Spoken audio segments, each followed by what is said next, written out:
యువతకు దిశ, రేపటి అభివృద్ధికి ఆశ, ప్రగతికి ప్రతీక నారా లోకేష్ గారు, రాష్ట్ర ఐటీ శాఖ మాచిలం నారా లోకేష్ గారి తమ సందేశం అందించవలసిందిగా కోరుతున్నాం.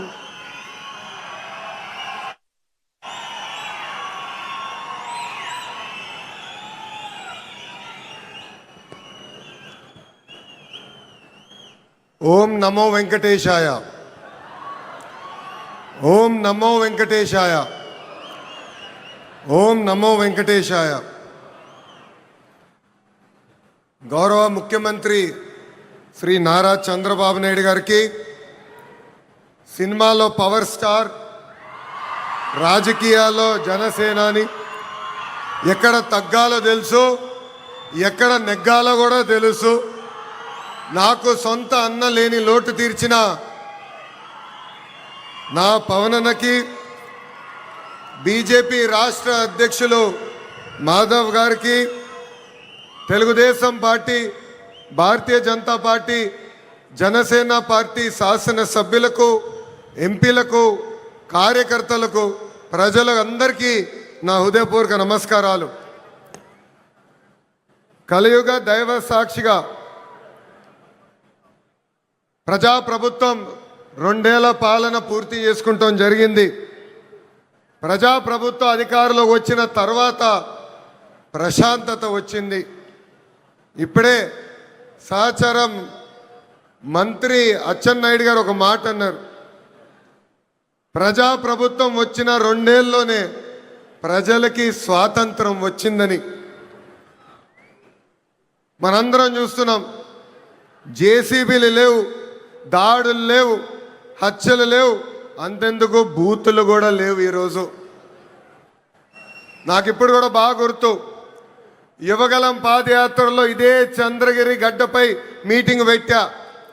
ఆనాడే చెప్పా, వెంకటేశ్వర స్వామి జోలికి వెళ్ళొద్దు, మాడి మసైపోతామని ఆనాడి ముఖ్యమంత్రికి నేను హెచ్చరిక జారీ చేశా. కానీ నా మాట ఇన్లా, దేవుడితో పెట్టుకున్నారు. ఇప్పుడు వాళ్ళ పరిస్థితి ఏంటో ప్రజలందరూ ఒక్కసారి ఆలోచించాలి. విశ్వవిఖ్యాత నడ సార్వభౌమ స్వర్గశ్రీ నందమూరి తారక రామారావు గారికి సీమ అంటే చాలా ప్రేమ. ఆనాడు కరువు వస్తే జోలు పట్టుకుని సీమ ప్రజల్ని ఆదుకున్న వ్యక్తి ఎన్టీఆర్. అంతేకాదు, తెలుగు గంగా గాలేరు నగర్ని ప్రాజెక్ట్ని తయారు చేసింది ఎన్టీఆర్. మహిళలకి ప్రత్యేకంగా విశ్వవిద్యాలయం ఏర్పాటు చేసింది ఎన్టీఆర్. నిత్యం అన్నదానం కూడా ప్రారంభించింది ఎన్టీఆర్. ఇప్పుడున్న రాజకీయాల్లో విరాట్ కోహ్లీ మన చంద్రబాబు నాయుడు గారు. అవతల వైపు బౌలర్లు మాడుతూ ఉంటారు, కానీ బ్యాట్స్మెన్ ఓన్లీ వన్, అది మన చంద్రబాబు నాయుడు గారు. రాయలసీమను రాయలసీమగా మార్చిన వ్యక్తి మన చంద్రబాబు నాయుడు గారు.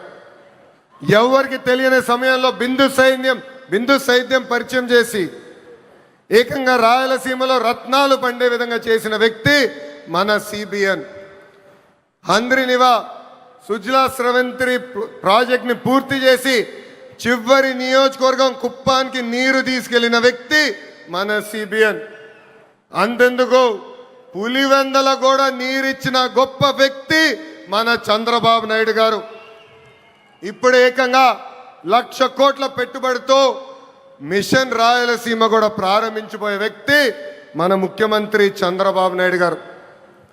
2019 నుంచి 24 వరకు గొడ్డలి పార్టీ అరాచక పాలన మనందరం చూసాం. వాళ్ళ చెల్లికి అన్యాయం చేయొద్దని అడిగిన బీసీ బిడ్డ అమర్నాథ్ గౌడ్ పైన పెట్రోల్ పోసి ఎలా తగలబెట్టారో మనం కల్లారా చూసాం.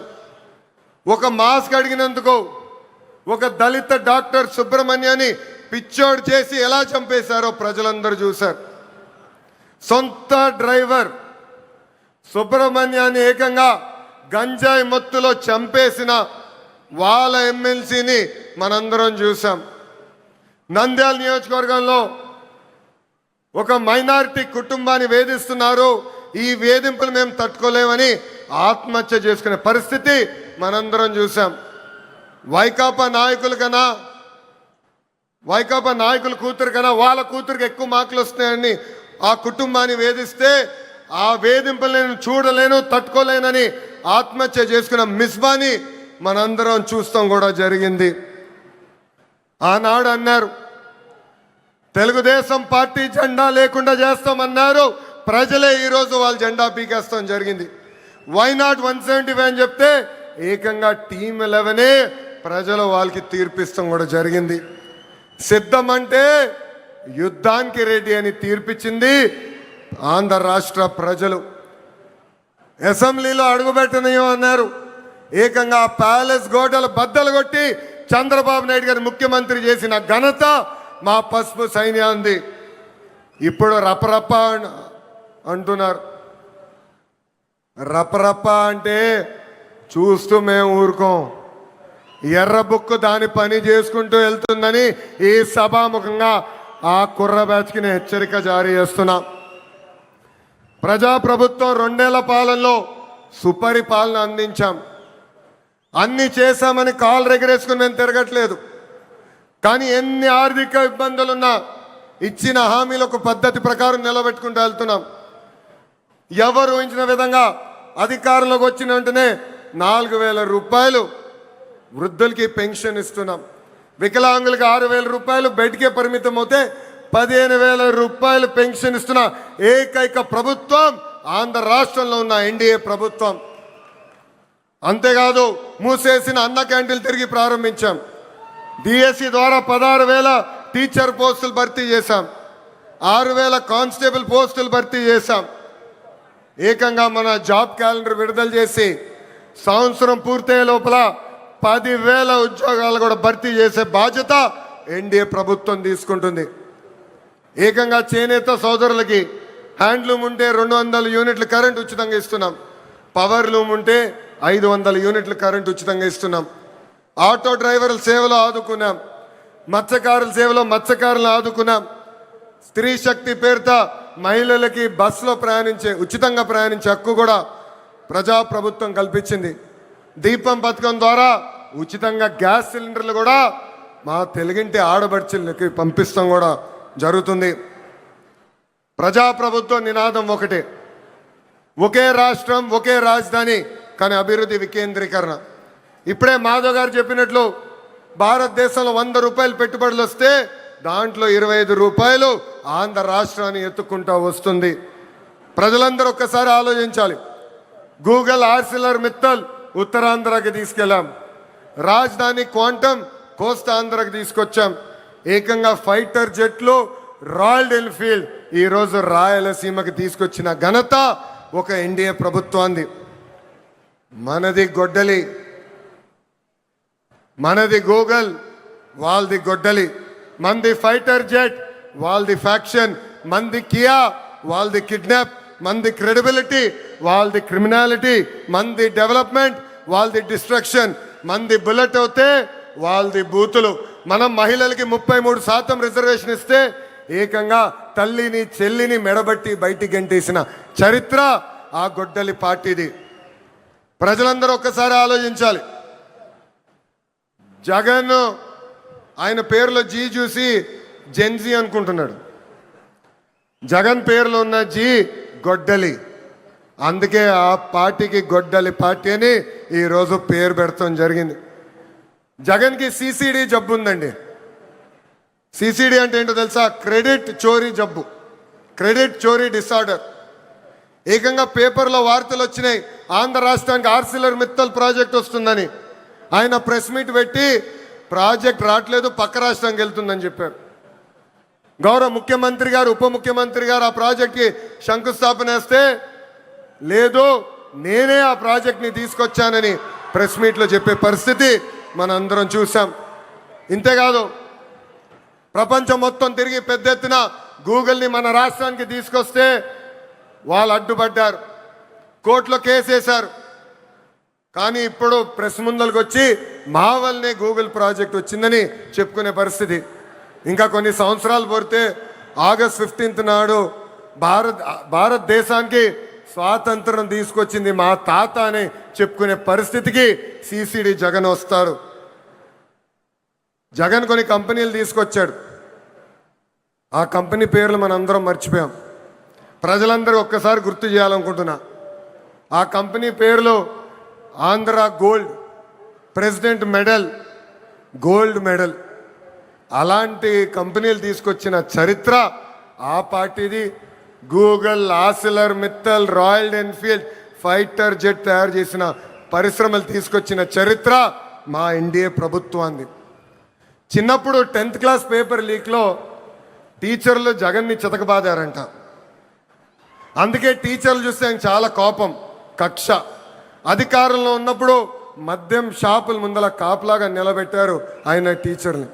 ఏకంగా మనం డిఎస్సి విడుదల చేస్తే 226 కేసులు ఆ డిఎస్సి పైన వేశారు.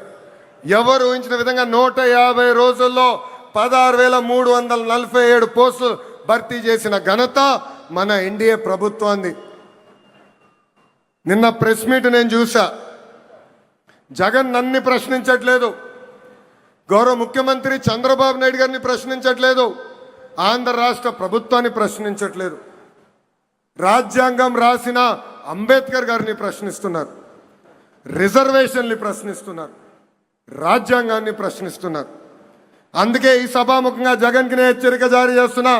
మీరు ఎన్ని జన్మలు ఎత్తినా డిఎస్సి పూర్తి చేసి ఇచ్చిన హామీ నిలబెట్టుకున్న ఘనత మాది.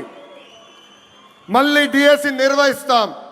నిరుద్యోగ యువకులకి పెద్ద ఎత్తున ఉద్యోగాలు కల్పించే బాధ్యత ప్రజాప్రభుత్వం తీసుకుంటుంది. ఈ జగన్కి కనీసం దేశభక్తి అన్న కూడా లేదు. మేమందరం పోరాడి పెద్ద ఎత్తున సాగర్ డిఫెన్స్ అన్న పరిశ్రమని ఆంధ్ర రాష్ట్రానికి తీసుకొచ్చాం. వాళ్ళు ఏకంగా భారతదేశం డిఫెన్స్ కోసం బోట్లు తయారు చేసే పరిశ్రమ. కావల్లో కనీసం 1000 మంది మత్స్యకారుల పిల్లలకి ఉద్యోగాలు ఇచ్చే పరిశ్రమను మేము తీసుకొస్తే ఏకంగా వాళ్ళపైన ఆరోపణలు చేసి ఆ పరిశ్రమను కూడా తిప్పి పంపించాలని ప్రయత్నించారు. ఇప్పుడు విశాఖ ఉక్కు పైన కూడా మాట్లాడుతున్నారు. 2 సార్లు విశాఖ ఉక్కు సంక్షోభంలో పడితే ఆ ఉక్కు ఫ్యాక్టరీని కాపాడిన ఘనత, చరిత్ర ఒక ఎన్డీఏ ప్రభుత్వాన్ని. ఆనాడు ప్రధానిగా నరేంద్ర మోడీ గారు, ముఖ్యమంత్రిగా చంద్రబాబు నాయుడు గారు ఇద్దరు కలిసికట్టుగా పోరాడి విశాఖ ఉక్కుని ఒక్కసారి కాపాడారు. దాని ముందల వాజ్పేయి గారు ప్రధానమంత్రిగా ఉన్నప్పుడు, చంద్రబాబు నాయుడు గారు ముఖ్యమంత్రిగా ఉన్నప్పుడే మళ్ళీ విశాఖ ఉక్కుని మనం కాపాడుకుంటాం జరిగింది. మన విశాఖ ఉక్కులో ఒక యాక్సిడెంట్ జరిగింది. 9 మంది కార్మికులు చనిపోయారు. యాక్సిడెంట్ జరిగిన 3 గంటల్లో హోంమంత్రి గారు అక్కడికి వెళ్ళారు. 6 గంటల్లో కేంద్ర ఉక్కు శాఖ మార్చులు వచ్చారు. 12 గంటల లోపల ఏకంగా గౌరవ ఉప ముఖ్యమంత్రి గారు, నేను కూడా వెళ్తాం జరిగింది. అక్కడ కార్మికులు కలిసాం, చనిపోయిన కుటుంబాలని పరామర్శించాం. వాళ్ళకి ఒకటే హామీ ఇచ్చాం, కేవలం డబ్బులు ఇచ్చి చేతులు దులుపుకునేదానికి రాలేదు, శాశ్వతంగా మీ కుటుంబానికి అండగా నిలబడడానికి మేము వచ్చామని చెప్పాం. ఫుల్ టైం ఎంప్లాయీస్కి ఇప్పుడు ఏకంగా 2 కోట్ల రూపాయలు ఆ కుటుంబాలకి ఆదుకుంటాం జరిగింది. కాంట్రాక్ట్ ఉద్యోగస్తులు ఎవరైతే చనిపోయారో ఆ కుటుంబానికి 1 కోటి రూపాయలు ఇచ్చి ఈరోజు ఎన్డీఏ ప్రభుత్వం ఆదుకుంటుంది. ఇన్ని చేస్తున్నా అక్కడికి వెళ్ళి మా పైన ఆరోపణలు చేసి ఇచ్చే 2 కోట్లు వద్దు, 1 కోటి రూపాయలే ఇవ్వండి అని చెప్పే పరిస్థితికి వచ్చాడు పులివెందల శాసన సభ్యుడు. ఇది ప్రజలందరూ గుర్తుపెట్టుకోవాలని ఈ సభాముఖంగా కోరుతున్నా. ప్రపంచంలో మనం ఎక్కడికి వెళ్ళినా భారతదేశ వైపు అందరు చూస్తున్నారంటే దానికి కారణం మన నమో గౌరవ ప్రధానమంత్రి శ్రీ నరేంద్ర మోడీ గారు. మొన్నే రష్యాకి వెళ్ళా, వాళ్ళందరూ ఆశ్చర్యపోయారు.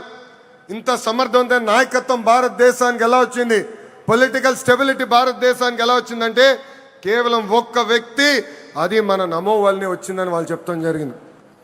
ఇతర రాష్ట్రాల్లో నమో అంటే నరేంద్ర మోడీ గారు, కానీ ఆంధ్ర రాష్ట్రంలో నమో అంటే నాయుడుజీ మోడీజీ గారి అద్భుతమైన జోడి. ఇతర రాష్ట్రాల్లో డబుల్ ఇంజన్ సర్కారు ఉంటే కేవలం ఆంధ్ర రాష్ట్రంలోనే డబుల్ ఇంజన్ బుల్లెట్ ట్రైన్ సర్కారు ఉంది. ఈరోజు ఈ డబుల్ ఇంజన్ బుల్లెట్ ట్రైన్ సర్కారు వల్లనే మనం విశాఖ ఉక్కుని కాపాడుకున్నాం. అమరావతి పోలవరానికి కావాల్సిన నిధులు తీసుకొచ్చాం. ఎప్పుడో రావాల్సిన ఏకంగా విశాఖ రైల్వే జోన్ని కూడా మనం తీసుకొస్తాం జరిగింది. ఇంతేకాదు ఫైటర్ జెట్ ఆమ్కా ప్రాజెక్ట్ని తీసుకొచ్చాం. త్వరలో కర్నూలులో కూడా హైకోర్టు బెంచ్ ఏర్పాటు చేసే బాధ్యత ఈ డబుల్ ఇంజిన్ బుల్లెట్ ట్రైన్ సర్కార్ తీసుకుంటుందని ఈ సభాముఖంగా ప్రజలందరికీ తెలియజేస్తున్నాం. రాయలసీమను రాయలసీమగా మార్చిన ఘనత ఎన్డీఏది. 1,00,000 కోట్ల పెట్టుబడితో ఈరోజు మిషన్ రాయలసీమకి మనం శ్రీకారం చుడుతున్నాం.